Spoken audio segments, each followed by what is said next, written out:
Podemos, Rogério? Boa noite a todos. Vamos então dar início à entrevista coletiva com o técnico Rogério Ceni após a vitória sobre a Inter de Limeira no estádio do Morumbi. Boa noite, Rogério. Felipe da Rádio Bandeirantes. Queria que você falasse dessa vitória, se na sua opinião foi o melhor jogo do São Paulo na temporada, foi a maior goleada, mas com tantos desfalques, você vê que foi a melhor partida do São Paulo no campeonato até agora? Boa noite. Eu acho que chama a atenção o número de gols e de oportunidades criadas, né? Apesar de não ser um clássico, onde você sempre tem uma avaliação melhor e mais parelha, mas eu acho que foi um bom jogo que nós fizemos. Eu acho que pelo número de desfalques, pelos jogadores que estavam fora e valorizar também o número de garotos que tinha hoje, né? Acabamos com 6 meninos em campo, mas no banco tinham 5 garotos que nasceram em 2002 para cima. Eu acho que mostra que o clube ainda, através de Cotia, consegue fornecer material humano e mesmo na ausência de grandes jogadores, acho que tem que se valorizar esses garotos que entraram e fizeram um bom jogo. Rogério, tudo bem? Para quem assiste os programas esportivos, já ouviu muito uma expressão que é a dor de cabeça boa, né? Uhum. Tem pessoa que acha que dor de cabeça todas são ruins. O Galopo, talvez, ele esteja se tornando essa dor de cabeça boa, já que ele foi 3 vezes titular, 3 vezes ele marcou, foi eleito o melhor em campo. Então, esse é o primeiro ponto. A torcida talvez te pressione cada vez mais para você escalar o Galopo. Você acha que ele talvez seja essa dor de cabeça boa? E o outro ponto é, o Galopo, quando ele jogou no ano passado na posição dele, segundo homem de meio campo, ele não conseguiu se destacar. E, curiosamente, esse ano, quando ele joga em outras posições e desempenhando outras funções, ele é o artilheiro do Campeonato Paulista. Você acha que é só coincidência isso? Não, curiosamente, a gente trabalha ele como 9, como segundo atacante.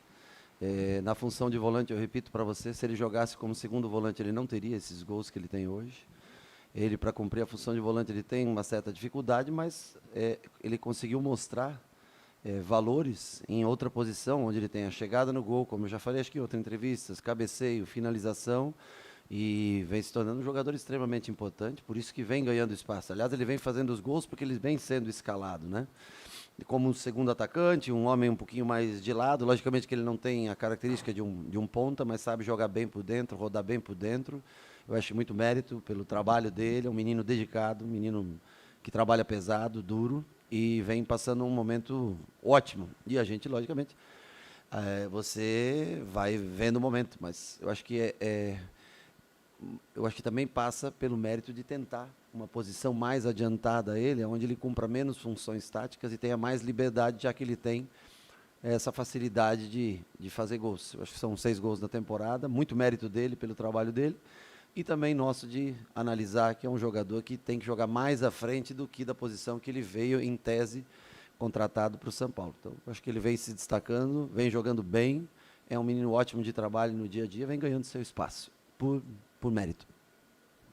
Rogério, eu sei que é só o 9º jogo da temporada, eu sei que a Inter de Limeira, para nível nacional, não é o parâmetro, mas assim, o segundo tempo do São Paulo, independentemente dos gols que saíram, trouxe um pouco daquilo que você cobrou tanto, transição rápida, toque de bola rápido, quando os jogadores chegaram próximo à área, procuraram outros em toques rápidos, fizeram 3, poderiam ter feito 4, 5. É uma cara de segundo tempo Rogério Ceni hoje que o São Paulo aplicou durante os 45 minutos finais? O primeiro tempo, acho que nós fomos um pouco lentos e nós tivemos alguns problemas de ajustes de posicionamento. O Neves, hoje nós tentamos ele numa segunda função, de segundo volante. Ele baixou demais muitas vezes, o Galopo saiu muito da área muitas vezes, o que nós pedimos no segundo tempo, que o Galopo ficasse mais junto com o Caleri, próximo à área, e o Neves penetrasse um pouco mais, para a gente ter mais um homem entre linhas, com Neves, Nestor e Rato, né? E também de se destacar a participação positiva do Caio e do Natan. Eu acho que foram jogadores bem agressivos, não, mas ocuparam bem aquele espaço. O Natan, defensivamente, eu gostei bastante dele no dia de hoje. Ele tinha quase só treinado com a gente. Ofensivamente, ele pode crescer ainda muito mais, entender, mas assim, de se elogiar a postura dos dois. O Caio, principalmente, que é um jogador adaptado à função.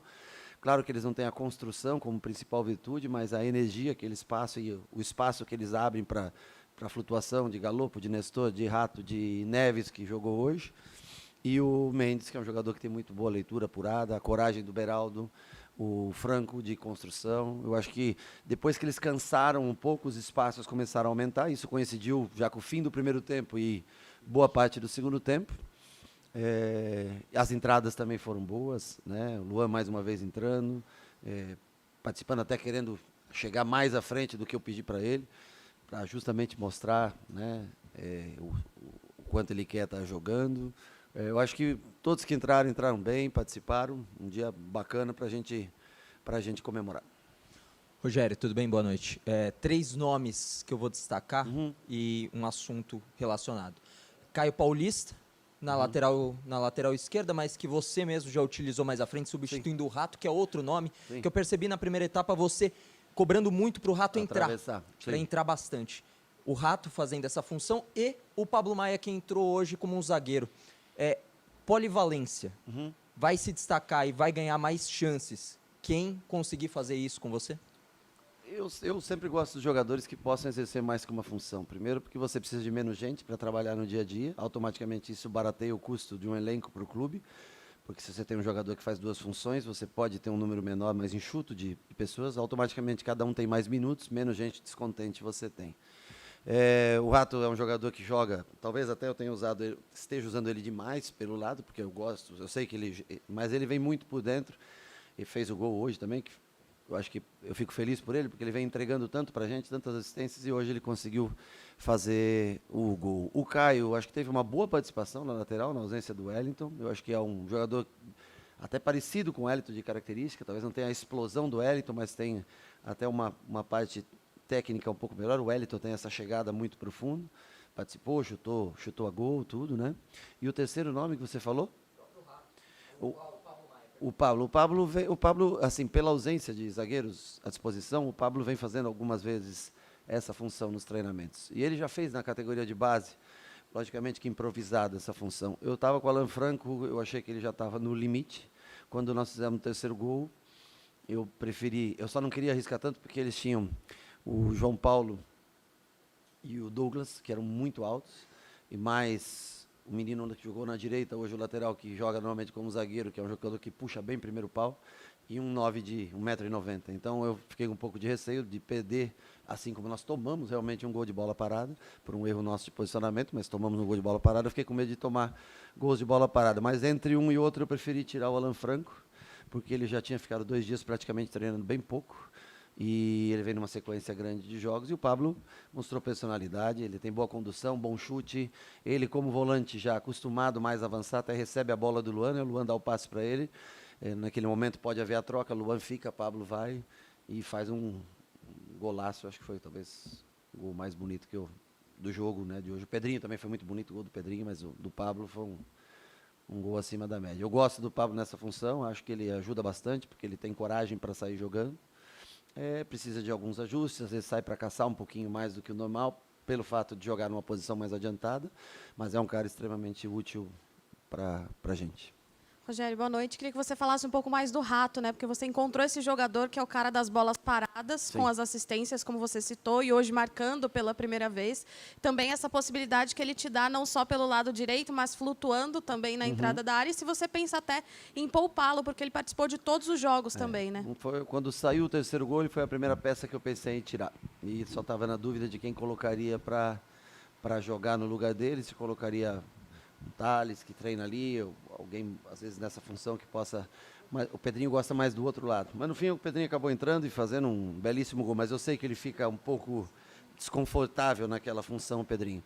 Ainda se o Natan segura e ele abre um pouco mais, talvez ele fique mais à vontade, porque tem a linha às suas costas e ele é um jogador mais frágil fisicamente. E acabou fazendo uma belíssima jogada. Mas o Rato, nós estamos segurando o máximo de minutos que nós podemos, porque ele é um jogador que jogou todas as partidas. Então foi a primeira peça que eu tinha convicção de tirar. Depois o Alan porque ele estava sentindo durante a semana. E as trocas foram feitas. Mas sim, o Mendes, eu queria aproveitar, dar alguns minutos mais para o Luan ter essa sequência de minutos. Eu acho que nós vamos investir bastante nele nessa posição de primeiro volante. Ele e Mendes revezando mais e tentando adaptar outros jogadores na função de segundo. E as trocas, enfim, Marcos Paulo entrou, o Galopo já tinha feito seu gol, já tinha jogo resolvido. O Marco entrou pelo lado do Galo para tentar flutuar um pouco mais, deixar o Caleri como 9 e sair para jogo combinado. enfim, o Thales acabou também entrando alguns minutos, que fazia tempo que o Thales não jogava no lugar do Neves. Eu acho que todos aproveitaram bem os minutos que tiveram em campo. Rogério, nos 2 últimos jogos, principalmente, você tirou um pouquinho a velocidade dos lados Sim. com Rato e Galopo. Verdade. E você nunca escondeu a sua vontade de ter jogadores rápidos, enfim. O perfil do grupo mudou um pouquinho para essa temporada justamente para Sim. atender esse seu pedido. Mas do jeito que os caras estão jogando, talvez você tenha que repensar. E uma segunda, por gentileza. O Nestor, para mim, acho que hoje fez um bom jogo, mas ainda tem essa questão com a torcida. Perder um jogador que você considera tão importante é um motivo de preocupação para que ele não perca confiança quando eu falo em perder? Perder, você fala no sentido... O Nestor, você está falando? É, de perder a não, confiança. Nestor não vamos perdê-lo. Eu acho que é um jogador importante para a gente, assim como todos são. A característica do time a gente avalia muito de acordo com o adversário e também, logicamente, com a disposição de peças que a gente tem. Né? Hoje nós poderíamos ter usado, por exemplo, o Pedrinho pelo lado, né, que dá velocidade, mas o Galopo vem no momento que ele merece estar jogando. Ele está fazendo por merecer. Eu acho que nós perdemos um pouco a profundidade, mas ganhamos em jogo construído por dentro. E hoje, Natan e Caio Paulista são jogadores que atacam bastante. Então, nós temos Beraldo, que é um jogador leve, que pode fazer cobertura. O Mendes já fica mais centralizado. E o Alan, o Alan Franco, que era a minha preocupação maior por causa da lesão, mas se comportou bem. Tomamos alguns contra-ataques, é verdade, sofremos algumas oportunidades de gol, mas eu acho que fizemos as opções corretas, as escolhas corretas para o jogo de hoje. E a cada jogo que a gente vê jogadores rendendo, a dor de cabeça, né, é ótima quando você tem jogadores que rendem bastante. A gente espera recuperar os outros, treiná-los e ter alternativas para quando chegar os jogos que são definitivos. E a gente espera poder fazer mais do que um jogo decisivo. Né? Eu vejo o Água Santa jogando hoje, vi contra o Palmeiras, uma equipe boa que está se destacando. O Guarani, apesar de ter perdido hoje, o Mirassol tem um jogo, acho que é amanhã, não tenho certeza, mas joga em casa, se não me engano, com o Ituano, ou seja, a briga está grande, nós precisávamos dos pontos, nós precisávamos do saldo de gol para se manter numa segunda melhor classificação até o momento. Né? Então isso foi bem proveitoso. Hoje foi um dia, não pelos gols, mas pela maneira como fluiu o jogo, depois que a Inter cansou um pouco, né? Eles balançaram, defenderam muito bem, muito fechado, e nós não conseguimos, jogamos com muitos jogadores atrás da linha dos 9 deles, dos 9 jogadores de linha. Quando nós conseguimos enfiar mais jogadores entre as linhas, nós conseguimos as melhores oportunidades. Então, assim, nós não precisávamos construir com 4, com 5. Com 3, mais goleiro era o suficiente para construir. Segundo tempo, Neves foi mais à frente, conseguiu se posicionar melhor dentro do campo, mesmo sem trocas no começo.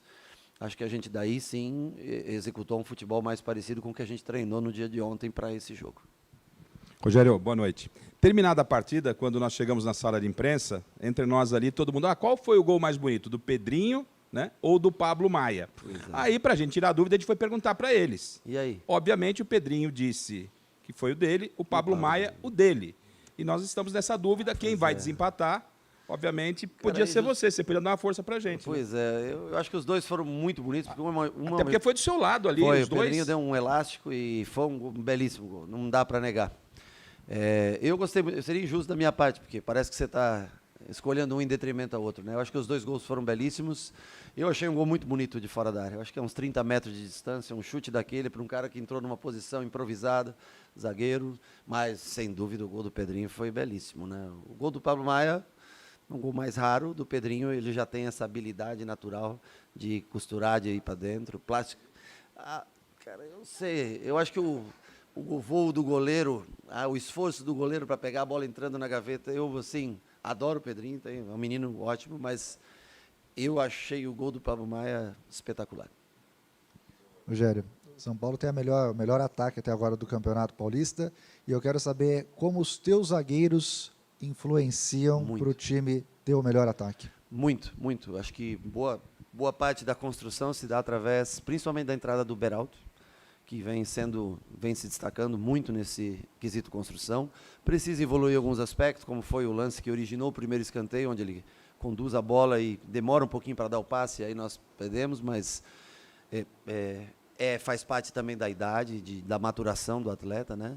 Mas há de se destacar muito mais coisas boas que ele vem fazendo, e na ausência de jogadores experientes, na ausência de jogadores já mais rodados, né? E o Alan também é um jogador que constrói muito bem. O Mendes baixando muitas vezes quando necessário. Eu acho que eles iniciam toda a construção. Você vê que nós não temos laterais hoje como o Rafinha, por exemplo, que é um lateral que constrói, como o Reinaldo, que era um lateral que construía muito para a gente. Então nós precisamos muito do auxílio dos zagueiros e volantes para levar essa bola até chegar no campo do adversário. E acabamos rodando muito a bola com eles, né? Os times se fecham bastante, você tem que ter paciência. Temos que melhorar um pouquinho a velocidade da troca de passes, mas eles têm sido fundamentais, tanto o Alan quanto o Beraldo, para o início, para a construção de jogo, para ter posse de bola, para ter controle do jogo. Eles têm sido fundamentais. Desculpa?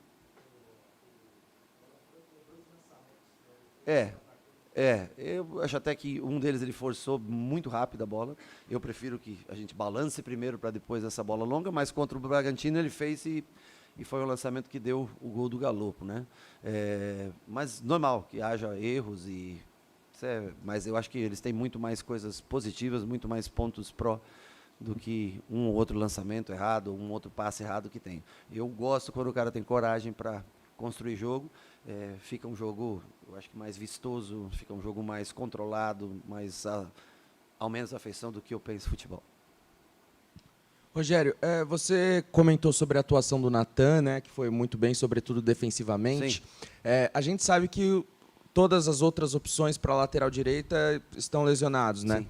Quando esses jogadores voltarem, como administrar essa questão com o elenco? Porque vão ser 4 laterais direitos por uma vaga de titular. Imagino que a quarta opção não vai ficar muito contente, talvez não seja nem relacionada, enfim. Como administrar isso para não fazer com que os jogadores percam a motivação, que talvez não se voltem contra você? E não é só na lateral direita, na zaga também, quando voltar Diego Costa, Arboleda, vai haver uma concorrência maior no setor. Como fazer essa gestão? Olha, eu estaria mais preocupado se não voltasse o Diego nem o Arboleda, porque aí eu só teria 2 zagueiros e um deles se machucasse, eu teria que fazer improvisação. Né? O Belém é um garoto, precisa trabalhar um ano, tem que ter muita paciência. O próprio Natan é um garoto que jogou Taça São Paulo e vão ter que... Mas, assim, se o campo me disser que quem está melhor é que vai jogar, e eu vou, quando começar, talvez o mês de março seja um mês difícil, porque se a gente conseguir, né, hipoteticamente chegar a uma final, nós vamos... É incrível que o Campeonato Paulista se joga em 40 e poucos dias, 40 dias, 9 jogos, e depois você tem só 3, 4 jogos para jogar um mês inteiro, né? É uma disparidade grande, desequilíbrio grande entre começo de pré-temporada, começo de temporada até agora, para o que virão nesse período próximo, idêntico ao que nós trabalhamos. Então, o mês de março é um mês mais tranquilo. O que eu preciso é tentar incorporar ao elenco o máximo de jogadores que estão no departamento médico. Não incorporar, mas incorporar e treiná-los para que, nas fases decisivas, se a gente conseguir avançar, repito, eu vi o Água Santa jogando, gostei bastante, mas para a gente ter esses jogadores condicionados fisicamente e treinados, porque não adianta só eles estarem de volta se eles não estiverem treinados. E eu prefiro ter Arboleda e Diego Costa voltando, junto a Alan Franco e Beraldo, para poder escolher 2 deles. 2 deles para um jogo, 2 deles para outro. Vão ter jogos de quarta e domingo, né? E a gente já viu que quando a gente escala repetidamente os jogadores, a chance de lesão muscular, como foi do Erisson, como foi do David, e Orejuela e Wellington, elas são maiores. Então eu prefiro ter mais jogadores para a posição. A lateral direita é uma posição onde tem bastante jogadores, realmente tem o Moreira ainda para voltar do meio do ano para frente, mas eu acho que cada um vai trabalhando e a gente vai revezando. É uma posição onde se desgasta bastante no nosso time e cada um tem que ter paciência, ser profissional, fazer o seu melhor todos os dias e aguardar sempre a sua oportunidade. Rogério, boa noite. Eu queria aprofundar um pouco com você sobre a questão das lesões, né? A gente percebe que não é um tema novo no São Paulo, não é de 2023. A gente acompanha o São Paulo desde 2019, está ali no ranking dos clubes muitas vezes mais lesionados. No ano passado você falou bastante, né, sobre mudanças na fisioterapia, mudanças no dia a dia do clube, e esse ano as lesões musculares elas começaram, né? Teve aí posterior da coxa de alguns jogadores. Como é que você analisa isso dentro do clube hoje? Tem como destacar alguma coisa ou ter alguma análise interna do que acontece? É a estrutura, é o tipo de trabalho que se dá em campo ou é simplesmente coisas da sorte, do azar do futebol? Não, eu posso garantir para você que o Refis hoje é bem melhor administrado. Tem uma equipe de fisioterapeutas boa que trabalha dentro do Refis. Eu acho que alguns algumas lesões são fatalidades, como foi o caso do Rafinha Ferrarese no jogo contra o Palmeiras. Como eu acho que muitas das lesões são lesões já do ano passado, de cirurgias, como o caso de Moreira, como é o caso do Caio, como é o caso o Arboleda, que operou ano passado, e devido a essa cirurgia é necessário um cuidado maior, porque ele não é um menino mais de 18 anos, que vai se recuperar tão rápido. Então, tem muitos jogadores que foram cirurgias sérias. E quando você pede, eu acho que eu expliquei na última coletiva, você acaba tendo que usar mais seguidamente. Curiosamente, 2 jogadores velocistas que tiveram lesão de posterior, Erisson e David, foram jogadores que não fizeram a pré-temporada com a gente. Erisson fez 2 ou 3 treinamentos, foi para o jogo, já não jogava 90 minutos há bastante tempo.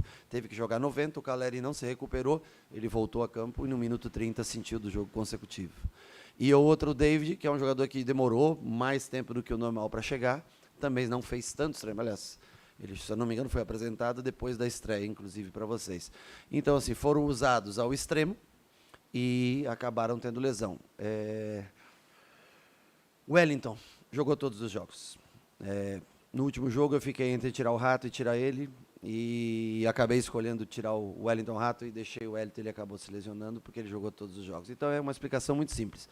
Quando você tem mais que uma peça por posição, você economiza nas lesões musculares. Quando você necessita de resultados, necessita ganhar jogos, porque nós estamos com 17 pontos, mas tem time com 14 logo atrás da gente, e necessita fazer uma melhor campanha para ter vantagem nas finais, você vai usar mais jogadores, e muitas vezes você não tem, você tem só um lateral direito, você tem só um lateral esquerdo.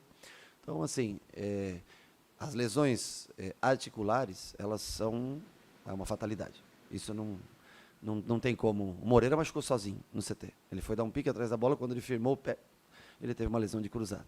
O que nós vamos fazer? O Ferrarese, uma lesão praticamente. O Rafinha torceu o tornozelo. Isso é incontrolável. As lesões musculares, elas ocorrem, são 4 lesões musculares. Elas ocorreram pelo uso excessivo de um mesmo jogador, às vezes por você não ter uma troca ou estar num momento de um jogo difícil, precisar da característica. E os campos pesados, eu acho que também contribuem muito, com muita chuva, sempre o gramado muito pesado, contribui muito para lesões musculares. Mas a gente espera ter a maioria desses jogadores, ou parte desses jogadores, de volta até o final do mês, e aí dar sequência no trabalho. Não faço uma defesa corporativista, nem clubística, faço o que eu te falo de coração, como eu sempre fui sincero. O departamento de fisioterapia trabalha bem, tenta recuperar os jogadores. Agora, tem jogador que você tenta um modo convencional e, no final, você sempre quer fazer com que qualquer caso que possa ser cirúrgico tente ser consertado de uma outra maneira que não através da cirurgia. E há casos que, infelizmente, se prolongam ou você tenta um conservadorismo para tratamento e chega um momento que você vê, e aí você tem que fazer a cirurgia e é tarde demais. E isso, logicamente, que dá oportunidades para jovens, mas também faz com que você oscile bastante dentro do jogo, porque tem jogadores que nunca tinham jogado ainda na equipe profissional e que já foram utilizados esse ano aqui. Ô, Rogério, com todo respeito ao Felipe Alves e o Jandrei, sim, você encontrou o goleiro do time, que você falava até em rodízio de goleiros, e o Rafael jogou todas. E o torcedor até esqueceu de falar de goleiro, acho que é a única posição que o torcedor quase nem fala mais. Eu acho que eles são, repito, os 3 são todos experientes, são todos rodados. O Jandrei, que é o mais jovem dos 3, tem 29 ou 30, não tenho certeza. O Felipe é o mais velho, tem 34 ou 35. E o Rafael está no meio dos 2. Eu acho que era um momento em que o Rafael veio contratado, pelo fato de vir contratado, eu acho que ele merecia uma oportunidade de começar jogando, fez uma sequência boa de jogos, vem jogando, nada impede que Felipe ou Jandrei façam um jogo até para estarem em forma e tudo, mas é uma concorrência saudável, eu acho que é uma análise para ser feita a mais longo prazo, mas eu estou muito contente com o Rafael, assim como sempre tive a confiança e qualquer um dos 3 para mim que jogue, para mim como goleiro, eu tenho tranquilidade em colocar no gol. Rogério, boa noite. Nessa última semana surgiram algumas notícias sobre o futuro do Luan. O jogador tem contrato encerrando até final de 2023 e tem grande carinho do torcedor. Como você enxerga o processo de renovação contratual dele? Eu espero que dê certo. O Luan é um jogador importante para a gente. Eu espero que ele possa ficar. Eu entendo que um jogador da qualidade dele, em ficando livre, é lógico que você tem outros times interessados, assim como foi no Igor Gomes, que está hoje no Atlético, assim como foi no Luizão, que hoje está na Inglaterra, assim como foi Marquinhos, que praticamente saiu rápido, foi para o Arsenal e hoje está no Norwich. Isso. São jogadores que têm valor, são importantes para a gente. Torço para que dê certo. Conversei bastante com o Luan ontem. Quero dar mais minutos para ele, quero que ele esteja mais junto com a gente, quero que ele entre cada vez mais numa melhor forma física e torço para que essa renovação aconteça. Ele é uma peça importante para a gente. Torço para que ele possa. Eu não sei se o São Paulo consegue fazer, talvez, mas também eu acho que tem muito do que o torcedor sempre fala, que ele é um jogador que gosta muito do clube e eu acho que através disso pode ter uma oportunidade para que o clube consiga convencer o jogador a uma renovação, mesmo não conseguindo chegar talvez nos termos salariais que o atleta tenha como ideal. Mas é um atleta que a gente vai utilizar, tem importância, a diretoria entende que o melhor caminho é utilizá-lo e fazer com que ele tenha minutos o máximo possível, e é o que eu vou fazer. E eu torço, sendo sincero com você, torço para que ele esteja com a gente, fique e tenha seu contrato renovado por mais tempo, muito devido também à identificação. Eu acho que isso facilita muito a renovação. Torço para que ocorra o mais rápido possível também. E ele vai treinando, vai ganhando minutos. É um jogador que é importante, a gente conta com ele. Boa noite, Rogério. Eu queria saber o quanto está sendo difícil para você lidar com tantas lesões no seu elenco, se está te obrigando a mudar alguma intensidade nos treinamentos, Sim, até para não ter mais lesões. E uma outra, por gentileza, eu queria saber a tua opinião sobre essa mudança que teve agora dos jogadores estrangeiros, né, de poder agora estar podendo escalar 7 ao invés de 5, né, o quanto que isso ajudaria você, no caso, né, com o seu grupo com bastante estrangeiros. Nos treinamentos afeta bastante, sim, porque a gente não consegue fazer, principalmente que o Sub-20, depois da Taça São Paulo, acabou saindo de férias, né?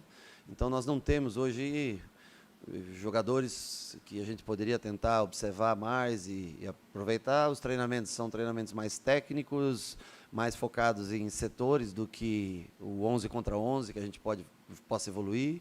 Nesse último trabalho de ontem, por exemplo, eu usei os goleiros praticamente como zagueiro, para Felipe pela esquerda, que é canhoto, Jandrei pela direita, os dois que constroem bem, o Rafael revezando com o Jandrei, para fazer um jogo que eu acreditava ser 70% de meio campo para frente, que é o caso do jogo como foi hoje, né? Mas assim, eu também tenho que dosar esse treinamento, porque em jogos consecutivos, se eu abusar na parte do treinamento, eu não consigo ter eles inteiros para o jogo. Então, nesse sentido, você calcule que 14, não sei quantos são, exato, todo fora, com o Luciano, que estava suspenso, com jogadores que estão lesionados, independente de tipo de lesão. Se eu tivesse mais, boa parte, 7 caras, esses me ajudariam bastante, por exemplo, 50%. Então, nesse sentido de treinamento, ele faz com que são 14 dias ininterruptos que a gente não deixa de trabalhar. Nós tivemos o jogo do Corinthians, temos 2 dias de descanso, eles trabalharam 14 dias sem descanso. Às vezes você quer treinar coisas, mas você sabe que se você exceder o limite deles, você não terá esses jogadores para o jogo. Você fez uma segunda pergunta? O aumento no estrangeiro. Eu acho que o São Paulo já está na sua cota, né? Uma pena o Ferrarese, a lesão do Ferrarese, que hoje coloca os 7 jogadores estrangeiros. Eu acho que para mim, é uma questão muito mais dos clubes, que você vê os dirigentes dando entrevista dizendo que encontram no mercado argentino, no mercado sul-americano, enfim, né? Ou jogadores que estão numa MLS, ou jogadores que estão retornando do exterior, um mercado mais fácil de contratação, mas com mais condições para o clube se reforçar. Eu acho que o São Paulo já tem os seus jogadores, abre um leque de oportunidades para outros clubes que tenham condições até financeiras mais favoráveis em trazer grandes jogadores, ou seja, outros clubes eu acredito que vão acabar se beneficiando da alteração que foi feita, né? E a gente vai poder usar os nossos 7 jogadores, tendo em vista que, mesmo com tantas lesões, dificilmente a gente consiga contratar nesse primeiro semestre. Acho que nós estamos no limite da parte financeira do clube e temos que respeitar isso. Mas eu acho que é uma brecha que abre para todos os clubes, né, da Série A, da Série B, enfim, porque é um mercado interessante para os clubes. Eu acho que clubes que estão com dificuldade financeira podem encontrar fora do país bons negócios. Eu acho que é o que faz a roda do futebol girar. Encerramos então com o técnico Rogério Ceni. Obrigado a todos pela presença. Boa noite.